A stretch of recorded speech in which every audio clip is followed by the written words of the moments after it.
You know the vibes! Welcome back to another episode of the Hoop Genius podcast brought to you by NBA 2K25. It's myself, Mo Mooncey, alongside me as always, three-time NBA champion, Mr. BJ Armstrong, and GM extraordinaire, Mr. Scott Perry. Fellas, did you enjoy the little 2 or 3 days we took off this week? 2 days, Tuesday and Wednesday. Hey, just working out every day, Mo. That's all, and getting ready to see you. So I'm all refreshed. I Because hear it. I hear it. We back. We back. If you're last watching time on last time we were on, you had a lot to say. So I did. just interesting to get back. You had a lot to say. I did. Yeah. We're back now. If you're watching on YouTube, you'll see the new graphics, new thumbnails. Shout out to our graphic designer Rory for bringing those together. I've got a little Mhm. bit of a new setup here. We need to get Chris Haynes back on the show because he wants to know about the three jerseys behind him. I'm saying you can pick any of these six, and they'll watch Chris Haynes' three. That's what I'm Here. saying. That's all I'm gonna say first and foremost. But yeah, I had a lot to say last time, Scott. But towards the end of the episode, Mr. Armstrong alluded to the fact that he has a few thoughts he wants to get off his chest. So I'm gonna just sit back and hear the thoughts of the one and only Mr. BJ Armstrong. Yeah, yeah, I did, and I thought about it, but I'm going to do what most people don't do in this profession. I'm going to show some restraint. No, don't do that because this was the whole episode. I didn't plan the episode today. The episode was Yes, supposed to be you. yeah, I get it. However, the people have spoken, the fans have spoken.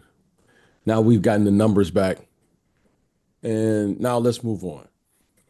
Clearly, there's a lot of work to do from the NBA's perspective. Clearly, there's a lot to do from the players' perspective. Clearly, there's a lot to do from the league's perspective on trying to figure out a format in which there will be this balance, right? There seems to be something that's going on internally with the partnership between the players and the owners. And when you look at the league, you look at the viewership, we talk about social media impressions and all of those things, but clearly the game was created for television, okay? Timeouts, and the league has moved forward because of it. So the fans have spoken. I think we all know what it is. There's no need for me to pile on just because it's an easy target. But in real time now, unlike what we do in analytics where we tell you what happened after the fact, I'm not going to practice that. We're gonna, if we have something to say, let's say it before it happens, based on our understanding of the business that we operate in. So, um, the fans have spoken. I've watched for the last couple of days, Mo, just because, I know we weren't doing the show. So let me see what people are saying out here, because normally I don't. And it was obvious that there weren't a lot of people who were huge fans of the weekend. And I think everyone sees it. I think the league sees it. I think they're probably going to do something about it. I think the players should take notice. I think the owners and the executives should take notice. And then let's move forward and see what they continue to do. If they really wanted to know what myself, you, or our good friend Scott say, hey, they listen to the show every day. We're here. We're not going anywhere. They know how to get in contact with us. But, it was, I was a little disappointed, but I've moved on and now we have a game to talk about. We have, like that transition, Mo? Yeah, but I'm not ready for the transition. I'm not ready for the transition because I'm going to bring you And some let's talk about the analytics. Lakers. We're I'm, talking I'm gonna about the bring you. Lakers I'm gonna bring you some analytics before we go and there. Charlotte. Okay, go ahead. Viewing figures on television. The Super Bowl, 127.7 million viewers. The Grammy Awards, 15.4 million viewers. SNL's 50th anniversary, 14.8 million viewers. And here's why I sent these to you guys last night, and I did not believe these to be real. Jeopardy's latest episode, 8.4 million viewers. The latest episode of 60 Minutes, 6.9 million viewers. The latest episode of Judge Judy had 5.6 million people watching it. but the NBA All-Star Game had 4.7 million people watching it. How the hell does Judge Judy get more viewers than NBA All-Star Weekend? I refuse to believe those are real. I refuse. You got to have a sense of humor about this, Mo. Like, Yeah, we've said this for how long now?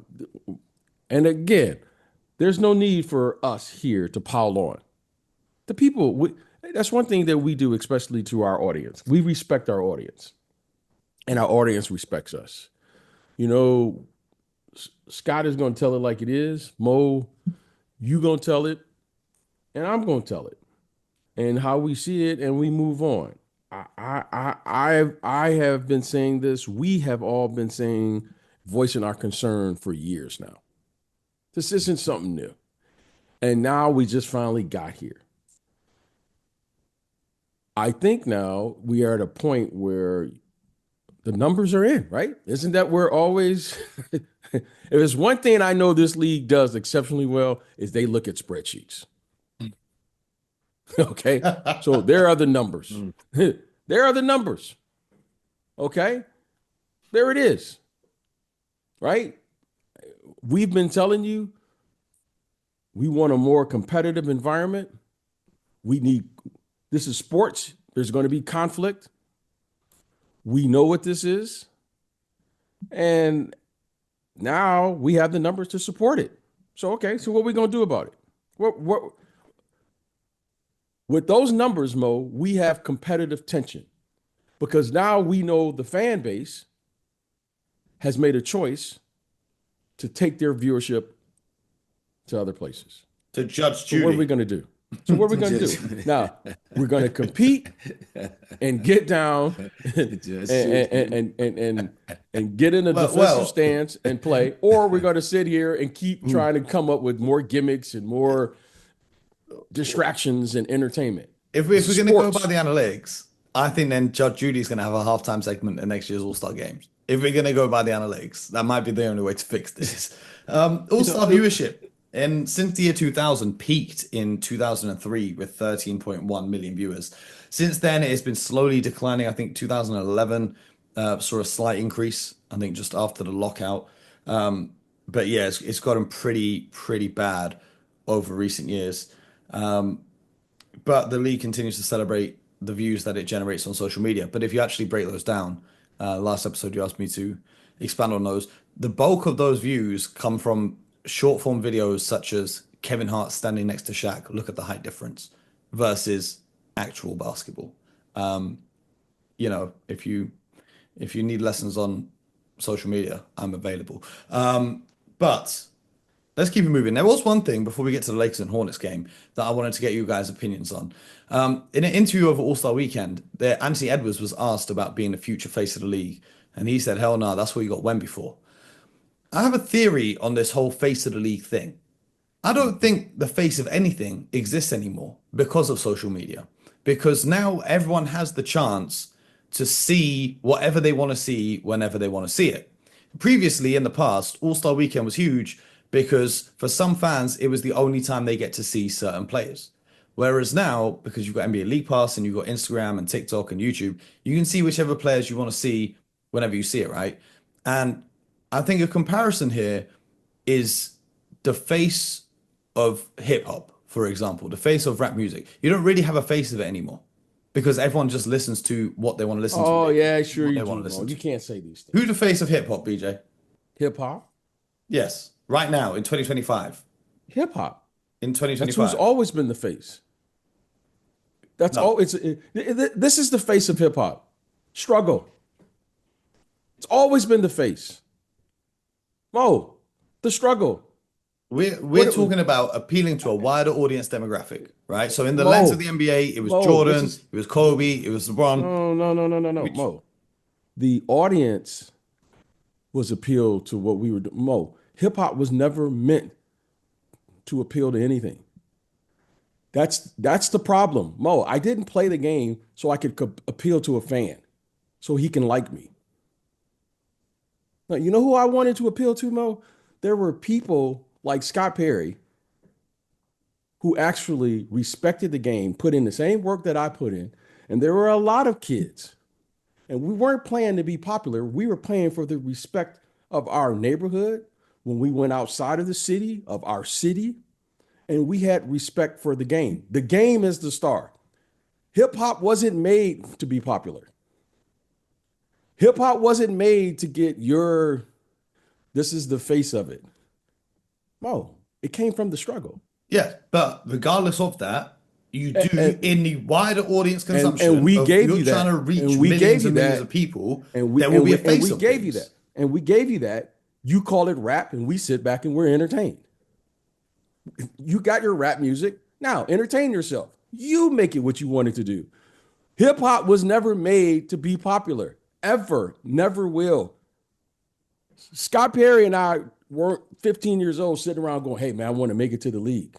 If anything, we were sitting there admiring the people in the league because we were both playing against those players. And I know I wasn't, and I know Scott wasn't saying, hey, man, I'm better than this guy. I'm better than Isaiah Thomas, for instance. Because we respected the game. We weren't, some trainer wasn't telling us how to work on a double step back. People in social media weren't telling Scott Perry, you're the greatest thing since sliced bread. BJ, you were all state. Who cared?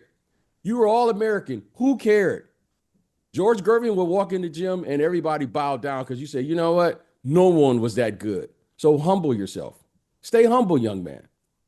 Okay, so it is with great humility that I can say that I was fortunate enough to play professionally because I know then and like I know now, I wasn't the best player in the city of Detroit.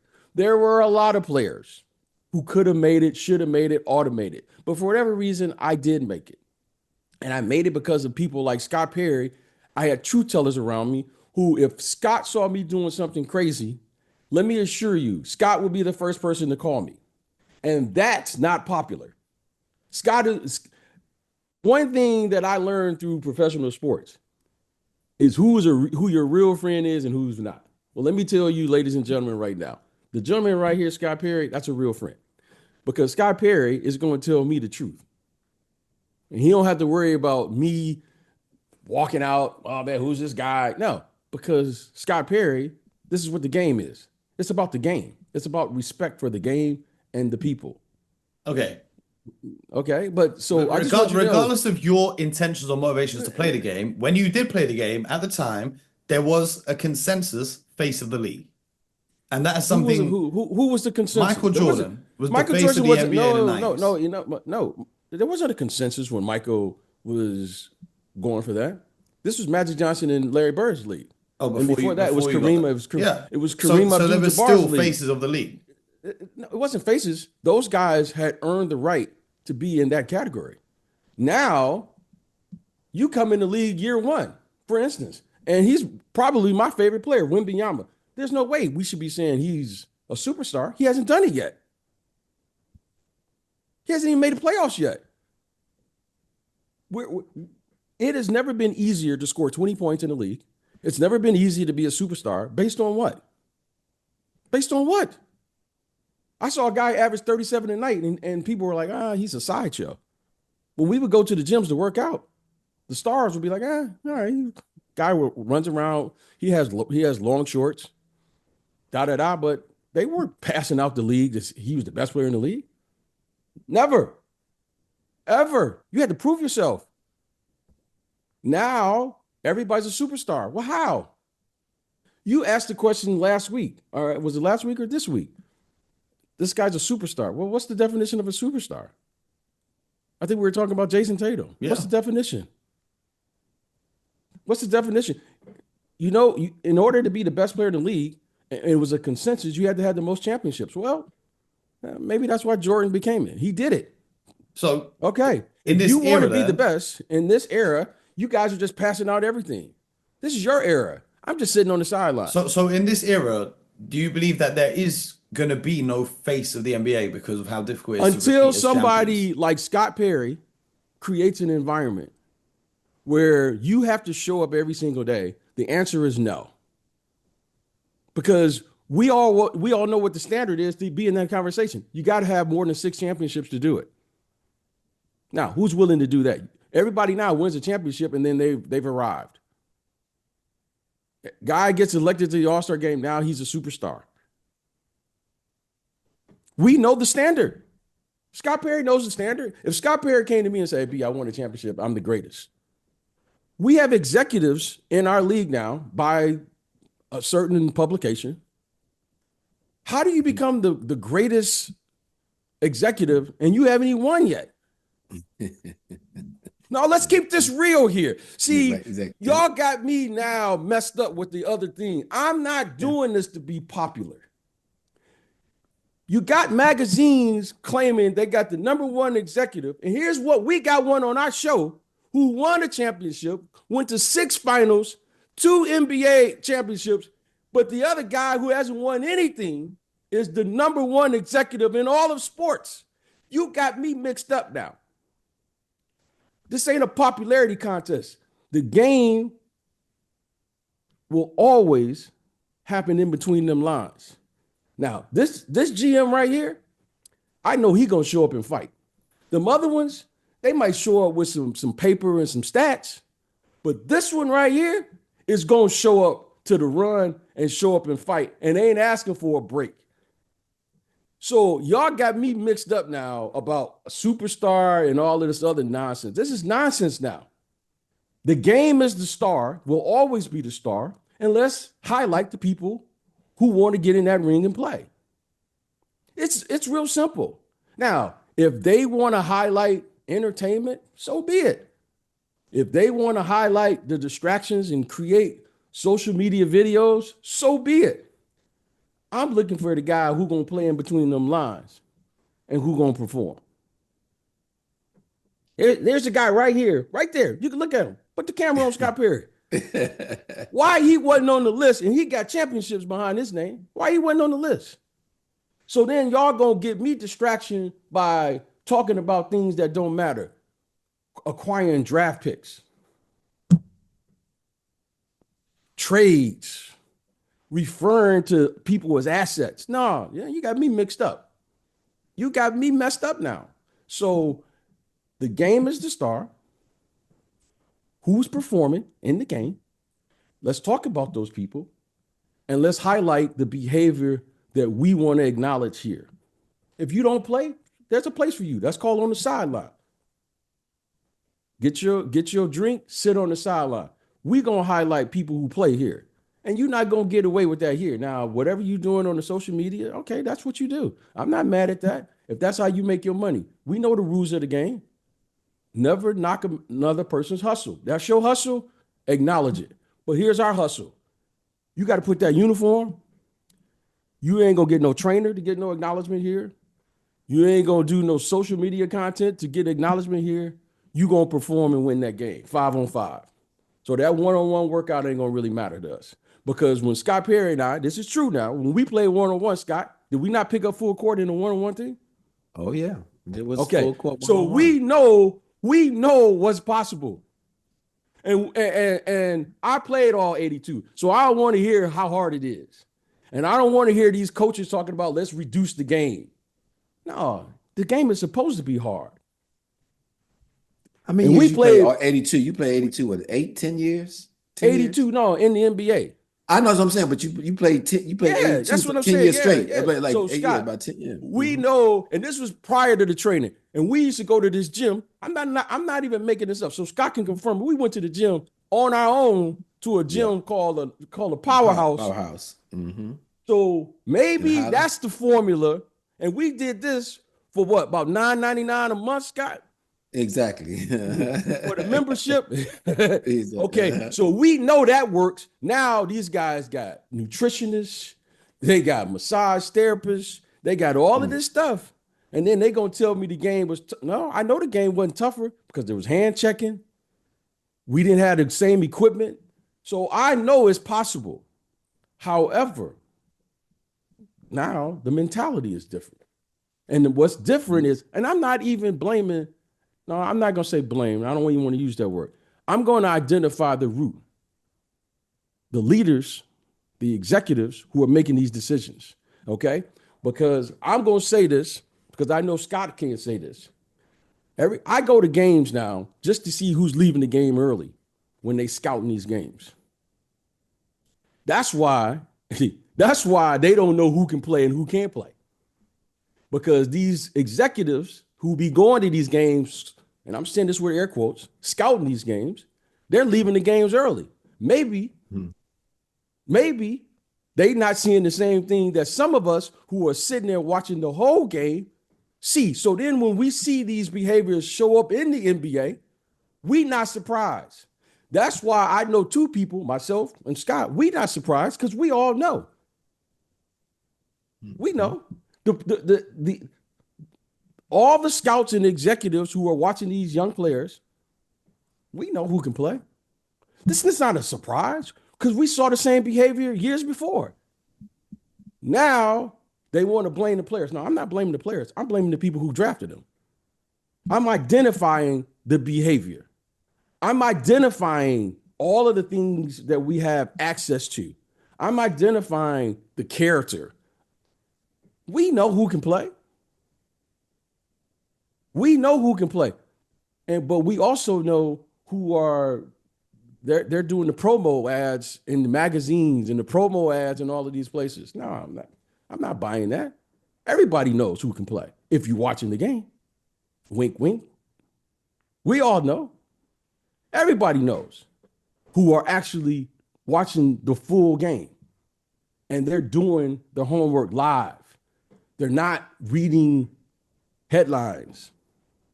So they can pretend, but today, no, let's get to the people who are making these decisions.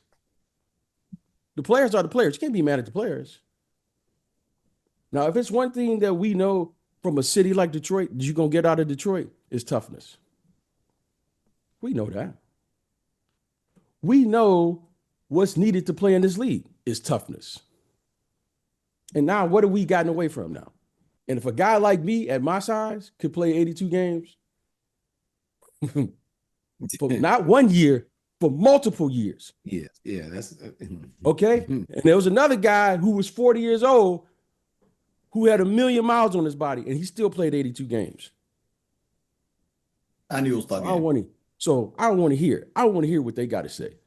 If that's your distraction, I know what it is.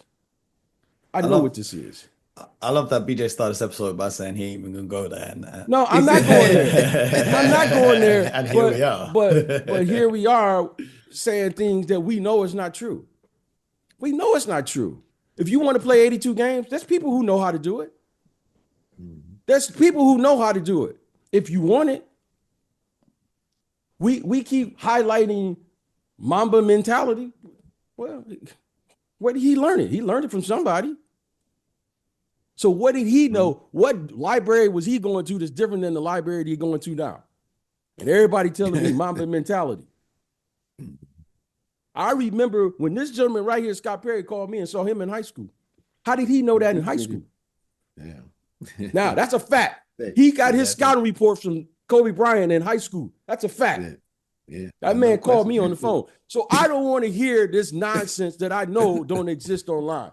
He called me from high school and he told me about Kobe Bryant. So how did he know? What is Scott? Now, Scott Perry is the Yoda. How did he know this in high school? He ain't saying it in 2024. How did he know it? You know why he knew it? Because he didn't lead the game early. You know how he knew it? Because he did his work. And you know how he did it? Because that man is a professional at what he do. How did he know that? That man called me and told me, quote, I think I just saw something. How did he know that? Well, Scott, let me ask you this.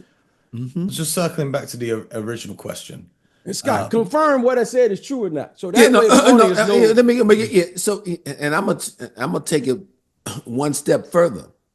That story, because I had called you, and then if you remember, I had come to Chicago.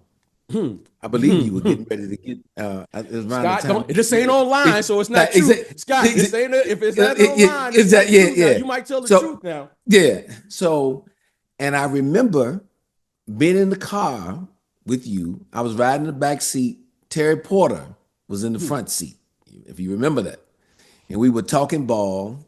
We were actually on our way to go play golf. And I'm in the back, and I said, there's this young guy that I'm recruiting right now. I said, he's gonna be the closest thing to Michael Jordan you're gonna see. Now Terry Porter, mind you, had never met me before. He was close with BJ. You know, he knew who I was, but you know, obviously I knew who Terry Porter was. And I could see him looking over like at BJ saying, like, man, what's the matter with your guy in the back? He's talking crazy. And I told him the reason why I could say that, because I spent a lot of time in Philadelphia with Kobe and his dad. And I watched him in the summertime, you know, playing summer league and then going to the gym 11 at night, midnight, watching him work on his craft. And I knew that was uncommon for young people. You know, the year prior to that, I was recruiting a young guy by the name of Kevin Garnett that had a tremendous work ethic like that. And I knew he was going to be great, but Kevin was 7 feet. And I was an assistant, when I'm referring to you as the time, I was an assistant at the University of Michigan at this time. And so, yeah, I had no problem saying that to BJ because of just, again, obviously understanding the history of the game, being around the game, played the game, and watching people, and then watching this young guy, Kobe Bryant. I had no problem going on that limb. Matter of fact, I even went, but when I was recruiting him, I went into our coaches meeting. Steve Fisher was the head coach. I'll never forget. We used to always talk about recruiting, and this was when Kobe was a junior, rising to be a senior. And we had 7 or 8 McDonald All-Americans already on our Michigan team. Now you got to remember, we just coming off of the Fab Five, and we had another group of guys that were going to be lottery picks. And I remember telling Steve, I said, as good as everybody is that we think in this locker room, we don't have anybody close to this kid. And I remember Steve looked at me like I had 2 heads at one time. And Scott, until it proved. So, and I'm going to ask you a question. Uh-huh. How did this young man, the late Kobe Bryant, how did he go, 13th in the draft, somewhere around there? Exactly. And how did Scott know, Mo, how did Scott know this then? And he didn't say it casually to get there was no such, we weren't trolling. Scott, hey, Mo, we weren't trolling. that concept hadn't come around yet. How did he know, and the paid executives who get paid to do this, millions of dollars, didn't know? So what he saw, he was looking in a different portal. He has, Scott Perry's glasses is different. It's a different dimension. Quantum physics. What did he know that the rest of it didn't know? And how did we know it? Because we all saw it. This man right here called me in high school and told me, well, what did he know that the rest of the other people who getting paid millions of dollars in the league didn't know? That's when I said, oh, all right. Oh, they showing me what it is now. You can talk about it, but Scott Perry had did the work. So that's when I knew what this league was really all about. That's when I knew. So if we want to correct it, then you got to have people like Scott Perry there. He knew it. Scott, who called you after he saw LeBron as a freshman? Who called you? You called me. Because I remember that. I remember going back. Yeah, I remember that phone call because that was the year. There was 4 big guys. It was the year that Kwame Brown. It was that preparing for that draft. Kwame Brown went number 1. Eddie Curry, Curry, and Tyson Chandler. There you go. And so BJ was working in Chicago, and he had gone to see, I believe it was Kwame. Yep. But they were playing against LeBron's high school, or LeBron was in the same tournament. And I can remember talking to BJ, and I said, well, how was the tournament? How was the big guys? I was Kwame, and I think Sagana Jop was in there as well too. He said, I don't need to talk about them.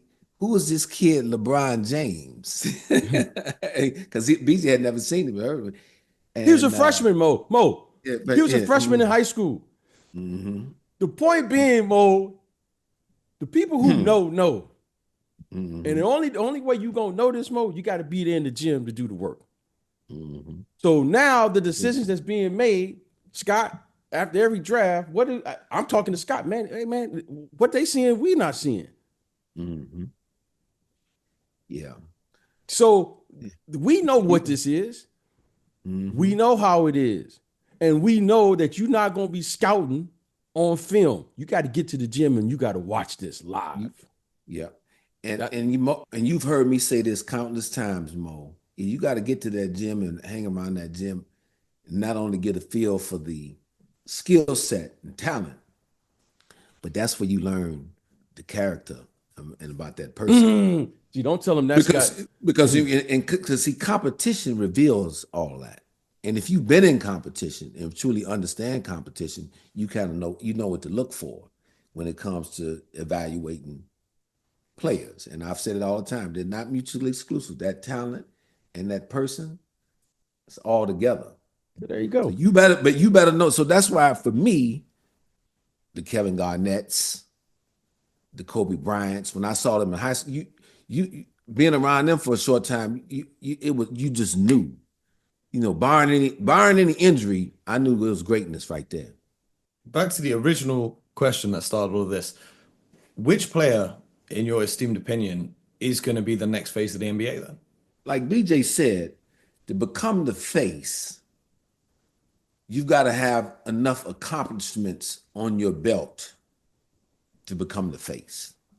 Now, the all-time face, a lot of people will say right now, obviously, is Michael Jordan, and that is due to what he accomplished. I saw something the other day that Michael Jordan, and this goes back to college, he never lost a championship game or a championship series. The time he went to the World Games, the Olympics, NCAA. college, when the NCAA, when they went to the championship game, 6 times to the finals, never lost. I think he was like 11-0 in, kind of in final game situations. And so you understand why, Magic Johnson and Larry Bird, you understood why they were the face of the league. Magic came in as an NCAA champion. Who did he beat? Larry Bird, who took a small school in Indiana State all the way. And then they proceeded to lead 2 historic franchises to championship after championship. I think what Bird had 3 and Magic had 5. So in projecting this, what makes it tough for me is I'm trying to see which player is in position and poised and has the drive to be multiple championships, not one, not even 2. Let's take it to a 3-time champion.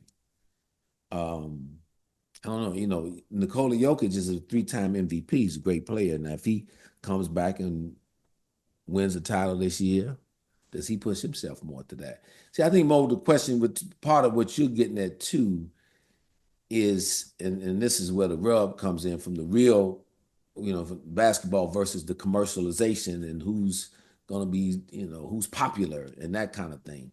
Because right now, no one really is driving the ratings like that, with the exception of LeBron and Steph Curry, and they're on their way out. So they're no Yeah. longer going to be the The face question of the is, league. when an average person thinks of the NBA, who do they think of? That's Yeah, the question. that's tough. Well, and I think right now, I don't know that there's one player that you can say. I really don't. I mean, obviously, BJ makes a great look. Victor is very well known because of his unique physical prowess. He's 7'5" and he's skilled and he has gobs of potential. But we haven't seen it, like BJ did mention, and it's a great point. We haven't even seen him in the playoff series. Yeah. And Yeah. we've So already it's hard anointed. to anoint that. At least, Anthony Edwards, we saw him go through a playoff run last year. Okay, what does he come back and do this year? Can he get to the finals? So it's hard to anoint him the face, and he doesn't have a championship under his belt. I know the question was about Jason Tatum. I think that the Boston Celtics as a team right now is the de facto face because they're winning. I don't know that there's an individual player. Right now, I think that is an abdicated throne right now, and we just don't know who's going to fill it. And I am hard pressed to say who that's going to be because so much has to happen to get there. So much has to happen. Now, Mo, I'm not going to attempt to answer this. I'm gonna answer it. In order for this to happen, Mo, the face, two things got to happen. The coaches and the players have to all come and all have to be placed in the right environment. This is key now. The environment that we're looking for in which greatness will come from is the struggle. There has to be competitive tension wherever you operate. People must get comfortable competing. Okay? What kind of environment, Mo, which we talked about? Let's talk about that era, right? Let's talk about that era prior to now. Traditionally, I'm not saying all, but traditionally, the majority, this was a blue-collar sport, a grassroots sport that was played in neighborhoods, okay, that came from all social, economic status all around the world. That's where the players came from, okay? This was a sport that you weren't just hanging out, shooting baskets and three-point shots in your neighborhood. You knew you had to, at some point, come down there and face the toughness that was demanded from this game. That's a fact, okay? Somewhere along this path, Mo, our whole economic system, our whole system became based on the economics, and we got away from the one important ingredient that Scott and I valued more than anything was the teaching and learning of the game. Now the game is all based on the economics. It's not based on the teaching. So when you look at the environment in which these young players are operating in, what's the emphasis? The emphasis is on the economics of the game. Why? Because that's what the leaders are emphasizing. Scott and I grew up in an era in the previous generation where the coaches were actual teachers of the game. I'm going to say that again. The coaches were actually teachers of the game. They weren't trainers, okay? Phil Jackson wasn't a trainer. Phil Jackson wasn't rebounding for me. Phil Jackson wasn't teaching me double step backs, Tex Winners, all these people who are Hall of Fame coaches, Chuck Daly, all these people. They weren't teaching people individual moves. They wanted to know, hey, man, you going to get this loose ball when we need it? You going to take that charge when Jeff Ruling them and Charles Barkley and them running full speed? That's what they were demanding from me, okay? We have to create an environment in which people are comfortable being uncomfortable. And that is the issue now. Because now, what everybody doing? Well, Scott, your shoulder hurts today. Let's sit out for precautionary reasons. And it's acceptable. And I'm not mad at the players. You know why I'm not mad at the players? Because this is the leadership. This is what it is. I'm not blaming the players. No, I'm going right to the head of this. Who are these people that are advocating this type of behavior and saying this is acceptable behavior when the game was built on toughness? That's what the game was built on. If it was one thing about the NBA, there was a level of toughness you got to have to play in the NBA. Yeah, the guy's talented, but is he tough enough to play in that game? That was a real question. Yeah, okay, yeah, this guy's talented. Yeah, man, this dude is incredible. This guy's averaging. There used to be, Mo, there used to be guys who averaged 20 points a game, and the first question would be, yeah, but is he tough enough? Where is he from? Is he tough enough to play in that game? Now, Mo, you average 20 points a game. Well, he's gonna be a superstar. And then there's people like Scott and I going, wait, man, is our television broke? Man, I got to go to. I had to go get my glasses fixed because I'm not seeing what they seeing. Talking about the economics and everything of this situation. A lot of the players coming into the league now, and progressively more as we move forward, they're kids that are not coming from blue collar neighborhoods. They're kids who are sons of former I'm just NBA saying players traditionally. who are grown up millionaires. This is a global. So how do we manufacture toughness? I'm saying this traditionally. This is where it came from. This is a global game now. This is a global game. So what happens is the growth of the game now is in front of, because of the marketing of the game, the popularity of the game that's here. While the game was growing, somehow the standard got lowered. This ain't got nothing to do where you come from. The standard got lowered. What's the standard? 82 games. That's the standard. I don't care where you come from. I don't care how you do it. You got to play 82 games if you want to play here. Right. All that. No, we're not getting it. The standard is the standard. And I'm not lowering my standard. If you want to be a superstar, okay, let's talk about it. You got to play 82 games. You got to win. And we know what it takes to reach that standard. We got it. We've got countless examples. Countless examples. But we've chosen now to say, well, you got to come. No. I don't care where you come from. I don't care where the truth come from, as long as it's true. You can be from anywhere in the world. That's a fact. But wherever you from, you got to play 82. You know, Mo, I think at the core of all this, and we've talked about this before, and you know, what started the conversation is the drop in ratings around the All-Star game, and quite frankly, just the drop in ratings even during the regular season.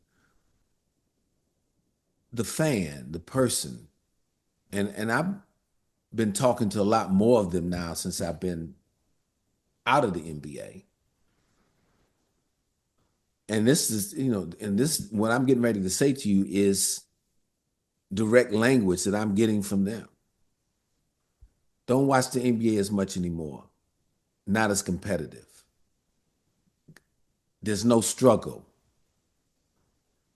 that I'm used to. I want to see guys fighting it all out and then have a winner at the end. There's a sense of entitlement when I watch the game now amongst what they're seeing amongst players. And so again, and players and people, they're no different than the average person. They're going to take advantage of what's in front of them. So if they're not going to be held to account to play 82 games, like BJ talked about, or to say, you know what, yeah, I'm a little sore today, but I'm gonna push through. If you have an environment where pushing through is rewarded and respected, you get more players getting back to that. If you have an environment that's saying, oh no, you know, sit on the side, guess what? A lot of guys are gonna do that unless they're just uniquely wired to, you know. Well, I saw the Jason trained. Tatum interview yesterday where he's talking about, you know, he comes into the thing and Brad Stevens tells him he needs to take a game off this month. And he says, no, I ain't taking a game off. He's still trying to play. Good for Jason Tatum. Great for Jason Tatum. I like, you know. And that's why he's the growth. champion right now. That's growth. Yeah, that's great growth on his part. Because guess what? When he says that and does that, Peyton Pritchard, Luke Cornett, you know, everybody on that team got to say, okay, our star guys doing that. I got to do the same thing. And now that's how you talk about a team, and that's why that team is so good, because from top to bottom, everybody's all in, and it's about winning, and it's about finding a way to compete each and every night. And so that if the NBA wants to restore that weekend, and it's more than just the All-Star game. I know this started the conversation, but it's much more than that. But if you really want to get back to the compelling viewership, the optics on in covering a game, you got to get back to the main thing, and that is competition. And I just don't believe competition is about setting arbitrary numbers of how many 3-point shots we're going to shoot every night. And we're not going to be able to touch anybody. We're not going to be able to play physical. When I think the public, as they watch this happen over the last few years, I believe BJ made the point earlier, has opted to let me tune into something else right now. But it's definitely something that the players in the league under the right leadership and the right self-reflection, can restore itself. See, this is a time for the NBA, everybody, not to point fingers. Players can't be pointing fingers, front office, coaches, ownership. Everybody needs to get off of their one-way streets, and everybody needs to put mirrors back in their houses and reflect, what can I do better? What have I done to contribute to the malaise right now that exists in the NBA? And what can I do now to grow and get back to the competitive giant that the NBA I grew up watching was always that, and the league that BJ played in. Both of you guys know me. I'm not big into whatever. I don't even talk about the NBA, what I did, whatever. I don't talk about that. But you know what's a fascinating thing to me is no matter where I go in the world, someone is going to come up to me and say exactly what Scott just said. Man, I used to love watching y'all play, man. You guys were da-da-da. I love that era. I don't watch the game anymore, man, but hey, I enjoy it. Now, I'm not going around asking people to say that to me. I'm not asking people. The fans have spoken. People enjoy competition. It's a reflection of life. Life is about falling down and getting back up. People love that era. Why? Because it was about competition. That's the key. We have gotten away from that. We all have. I told you, Mo, when we first started doing this show, the game is the star. It's not about me. It's not about you. It's about the game. It's making sure that we leave this game in a better place than we found it. We're not saying this to be the guys to be right. We're not saying it to be the old guys on the line talking about back. No, we're just saying the standard is the standard. Take the standard and move forward. You can't fake the work. Can't fake it. It was meant to be hard. When I hear executives talking about, well, maybe we should consider playing 40 minutes instead of 48 minutes. We should start playing less games.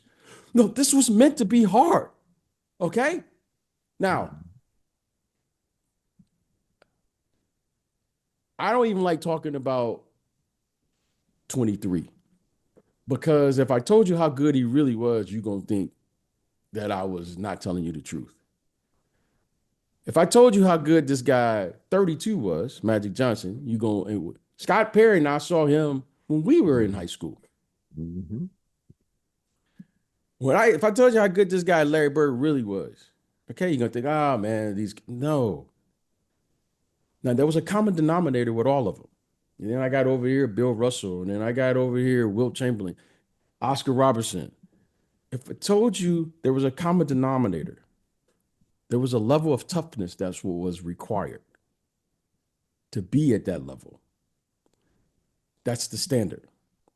We can't fake that one.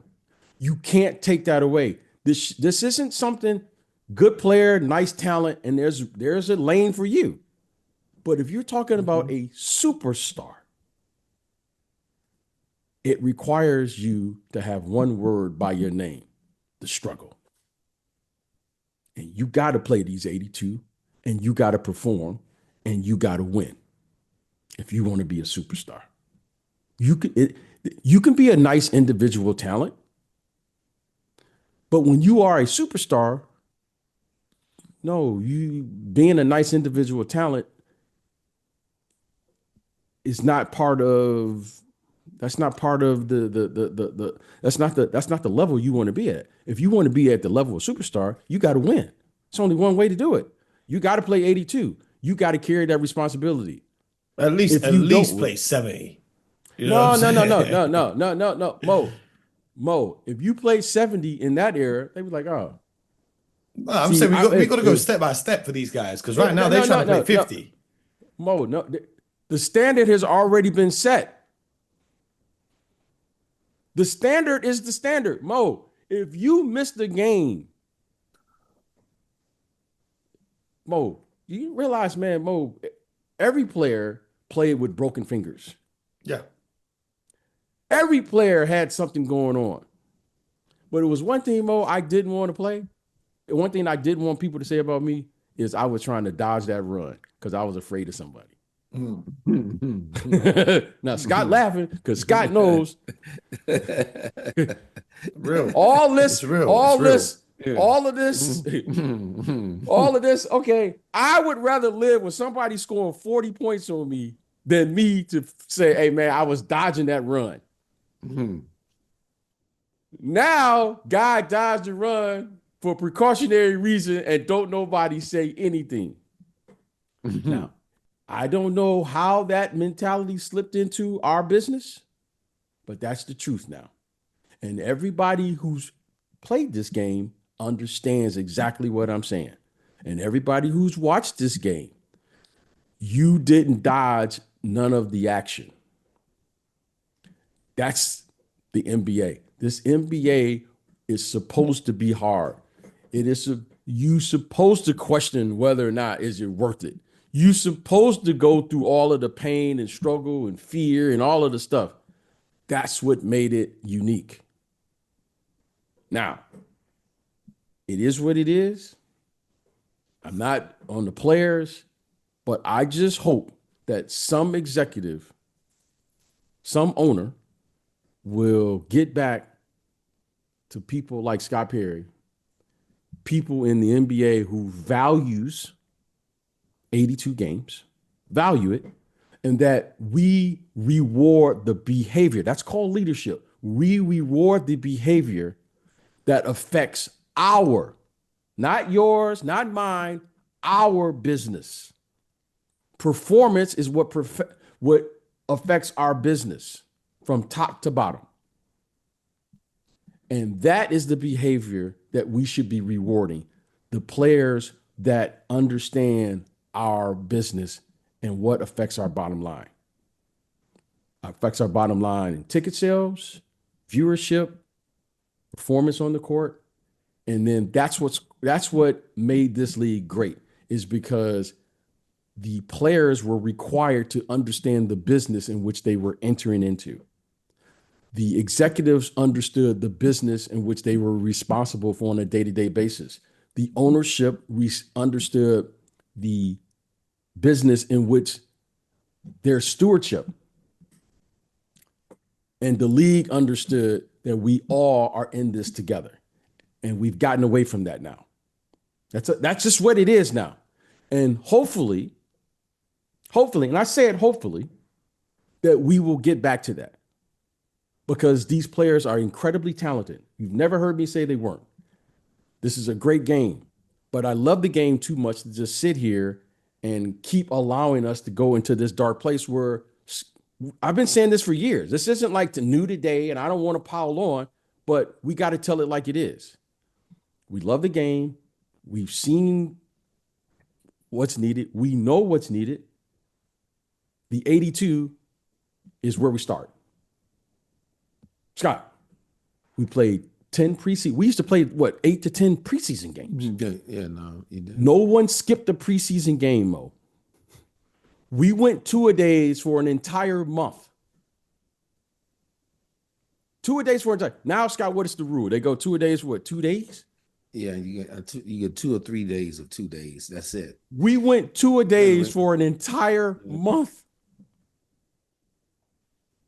And no one missed a preseason game. I'm not making this up. And I'm not making it like we were some type of super. That was the standard. I saw a guy practice every day and play 37, 38 minutes a night. And he practiced every single day. So I know it's possible. Now I'm going to tell a guy to sit down. Wait a minute. Where is he from? Who's the executive telling the players to sit down? Where's he from? MIT. Maybe. Where's he from? Where are these people from? Like, okay, maybe there's a certain level that you got to have. That's just what it is. I wouldn't ask you to do something that wasn't done or I haven't done myself. I've seen people do this. That was our job, is to make sure that we got everybody through this process. And now we've gotten away from it. We've kind of strayed away, and now our bottom line is affected by us doing this. You know, we just got distracted for a little bit. Now let's get back on the train tracks. Let's make sure we get the people here. And then how about this? We're gonna train with this idea. How we can play 82 games. Because we know you're training. You're doing something. I see the tweets. I see the Instagram posts. Everybody doing something. How about this? Believe it or not, there's some of us who know how to get through an 82 game schedule. And let me tell you, based on what I can see on social media, and I'm not there like you are, Mo, there's some things I'd like to change about the training to help you get through the 82. Because there's some of the things I'm seeing, I'm going, I don't know how that's helping. I hear that. Yeah. I ain't speaking too much. Mo, based on what I'm seeing, there's some of the things, you know, hey, Mo, that's why I you prepare for the 82 how you prepare. And whatever you do to get through the 82, that's what you do. But if you can't get through the 82, you might want to change something. And Mo, you know, I asked a couple guys who had went through it before I did, and they gave me a few pointers that, you know, maybe it's not on this show, but trust me, there's a lot of guys, they got formulas to get through the 82. They got formulas to get through the 82. And if you want to know, come talk to us. We'll help you get through the 82. It ain't that it's not as hard as you think, but it requires you to have discipline. Well, we didn't even make it to the Lakers game last night. Well, we should make it to the Lakers game. We should make it. That was a makeup game. This is a real show. So you know what? Good for you guys. Now, I want to thank both of you. In particular, Scott Perry, for verifying these stories, because we got some real stories, and if we told a real story, that should be the documentary, if telling the real stories, because Scott saw all of these players. He saw all of these players, and we got all the scouting reports from all of these players. And that's the hard part about watching the game, because you know people aren't really watching the game. And then when the game gets like this, oh, what's wrong with them? No, let's not blame the players. No. We all knew. Scott Perry knew. I knew. Everybody knows. Now, I think that's enough for today. The audience. Hey, Mo dropped the mic to start the week off. and you closing the week dropping the mic. Man, we gotta drop it. No, we got another one tomorrow. We got another show tomorrow. I don't. No, I get it with the latter part. You ushered in tomorrow. Some of us, I would say this, no. And that's the hard part. That's the hard part for Scott and I to sit here. We know. We know. And they know we know. Now, it's not what we're saying here today that matters, it's what we're not saying. Because we know. And we know because we've observed it. It's on your resume. And we understand what this really is. And all that other stuff they saying, okay, that's what it is. Thank you, gentlemen. Thank the audience. Yeah. And Appreciate Scott. You were educating today. No, this is just You were educating today. No, you were educating today. I don't know if that was your intention, but I'm just saying. No, we saw his intention was to chill out today, and look what happened. Yeah, exactly. I'm trying to tell you. We saw in the modern era, in this era, right? Then talking about this era after 2000. Scott Perry saw Kobe Bryant, and I saw LeBron James. And we both called each other, not years later, we called each other probably during the game. This wasn't hard to see, Mo. Got a big ass cell phone holding up the brick in the I remember when that man called me and told me what he saw. So I know what it is. And then when he got to the NBA, Kobe Bryant was 13th. And I was playing for the Golden State Warriors. And I'll tell you what I told the executives maybe sometime a year later, because I don't want to tell you what I told the executives, what was told to me from the eyes and ears who wasn't even working in the NBA. And how did I tell her that? Because the late Kobe Bryant and I had the same agent. And I was in the draft room doing the draft with him. I'll tell you that story someday. Stay tuned. Subscribe to the show, YouTube, Spotify, Apple. Wherever you get your podcast from. Yes. Appreciate the knowledge, B. No, Scott Perry just confirmed it. Scott Perry has the knowledge. I'm just letting y'all know that some of us was there. This isn't a popularity I'm not doing this to be popular. I'm doing this because I love the game. This ain't about no money. This ain't about this is about, man, you got some guys that love the game. That's it. Scott and I never imagined that we would be making millions of dollars playing basketball. We never imagined. This wasn't even part of the Scott, did you ever think we'd be sitting here doing a thing called a podcast back when we was No. Did you ever think we would make millions of dollars and make a career? We were just doing something that we love to do. Yeah. Scott, did you ever hear me say, hey man, when I get to the league, I'm gonna be an all-star. I'm gonna be better than all of these dudes. Did you ever? No. Come on, man. Now y'all got me. See, no, not at all. It was a, when you talk about a competitive tension, it was more like, you had the belief and confidence, but you always felt like, but you were not, there were people trying to take it from you too. So you know what I'm saying? You were always on edge about making, and then once you made it, you never sat back and said, "Oh, I'm in the NBA now. I'm good." It was like, "Oh man, okay, I'm here. How do I stay? How do I play? How do I make it? Help this team win?" And then those were always the conversations. Scott noticed them. I'm gonna let you go. Scott used to know. He knew my diet before I got to the NBA, and he knew my diet after I got to the NBA. Now he's gonna laugh.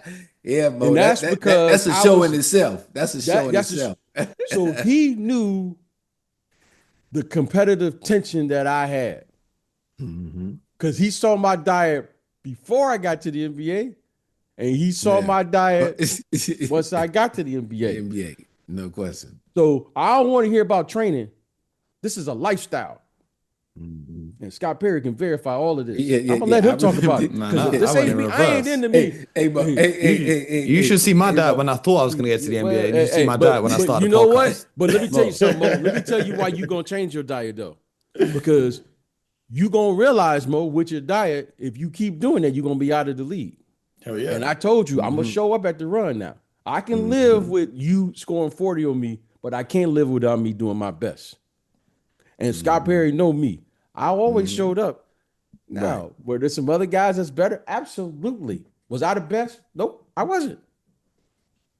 But Scott always knew this. If somebody told you I didn't show up, he'd be like, hold on, that ain't BJ. Now I know that dude gonna show up. Now he might have missed all the shots he shot that day. But he was gonna show up. And Scott knew that about me then, and he know that about me now. I'm gonna get my workout in every day right now. Just like I know Scott probably already got his workout in because that man Absolutely. That's what I was doing. Absolutely, So I got mine in already. that You know that. is a mentality in which we bring here every single day. So, ladies and gentlemen, working out, we gonna do this every day, no matter what. I don't care if I'm sick. I don't care what. I'm gonna tell her, hey, time out. I ain't gotta gonna get lie. this workout. I ain't gonna lie. There was. I know, Mo. I understand that. I'm gonna share a story. I'm gonna share a story with this. I don't know if I shared this before. You know, there was one time me and BJ were at the airport together. We were catching an early flight. And you know, it's early in the morning. I need something to eat. I'm hungry. I ain't even slept. You know what I'm saying? I've been awake all night doing what I do. So I'm hungry. So I'm in the gate waiting to get on the plane. I got a little Dunkin' Donuts. I'm eating a little donut, right? BJ starts walking towards me, looks at me eating a donut, shakes his head, and just walks off. And that was the day I was like, I gotta stop this. Because how the hell is there a 50-year-old man in better shape than me? I gotta fix it. Exactly. That's one. Hey, Mo. And that was my last donut. BJ, I ain't had a go. donut since 2022. There you go. Hey, that's the BJ effect. Because like I said, I know him Mo back when his diet was not on the USDA choice of diets. Exactly. See, these are the things. The nutrients weren't even listed because there probably was very little nutrients, But because of the competitive tension, I had to change. I had to change. Then I didn't show up in Chicago and all like that with his dad one time on the trip, and BJ is dissecting everything that we're ordering. Especially his dad, because his dad still eat bacon and sausage, and I never forget that. And BJ said, no, you got to have turkey bacon. I was like, what's turkey Mashallah. bacon? Turkey sausage, turkey sausage. And his dad told him, he said, well, you go ahead and do that. He said, I'm still gonna eat these little pigs that's running around here. So he's like, that's crazy. So that's what I did. Hey, we got Ramadan next week. Ain't no pork on my fork ever. Just know exactly. that. I might eat donuts. I ain't never eating no bacon though. All right, man. I appreciate you, fellas. We'll be back tomorrow with another episode, back to regular scheduled programming.